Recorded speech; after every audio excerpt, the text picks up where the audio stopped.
আসসালামু আলাইকুম সবাইকে। দেখতে পাচ্ছেন বাচ্চাদের ঘড়ি, তো খুবই জনপ্রিয় বর্তমানে। তো এটির অনেকগুলো ভার্সন হয়। দেখতে পাচ্ছেন এটি 2025 সালের আপডেটেড ভার্সন, এবং গ্রাফিক্সগুলো আগের ভার্সনের থেকে একটু ভালো। 2024 সালে যে ভার্সন ছিল সেটিতে অনেক ফিচার ছিল, বাট ফিচারগুলোতে প্রবলেম ছিল, অথবা ডিভাইস অফলাইনের প্রবলেম অনেকে ফেস করছে। বাট এই যে নতুন ভার্সন আছে এটি অনেক ক্লিন, এবং যেসব জিনিস প্রয়োজন নেই সেগুলো তারা এই ওয়াচ থেকে বাদ দিয়ে দিয়েছে, এবং নতুন একটি অ্যাপের মাধ্যমে এগুলো ইন্ট্রোডিউস করে নিয়েছে। তো এই ওয়াচটির পারফরমেন্স আমি মোটামুটি ভালো বলবো আগের ভার্সনের থেকে। আগের ভার্সনে অনেকে কমপ্লেন করেছে যে তাদের ডিভাইস অফলাইন হয়ে যায়,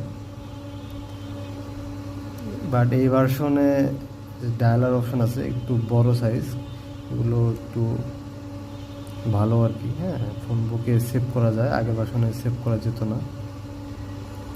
ভয়েস চ্যাটও অনেক স্টেবল, আগের ভার্সনে ভয়েস চ্যাটে একটু ওয়েট করতে হতো। যাই হোক, হ্যাঁ, আগের ভার্সনে একটি গেমস ছিল, বাট এই ভার্সনে গেমস দেওয়া হয়নি।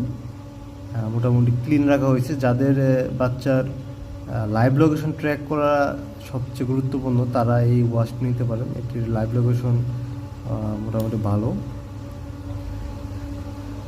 আবার এটিতে ফাংশন কম থাকায় সবাই বুঝতে পারবে মোটামুটি। হ্যাঁ, এখানে অ্যাড ফ্রেন্ড অপশন আছে। দুই বাচ্চার হাতে যদি দুই ঘড়ি থাকে তারা মানে ফ্রেন্ড হতে পারবে আর কি, এরকম ফিচার তারা অ্যাড করেছে নতুন আপডেটে।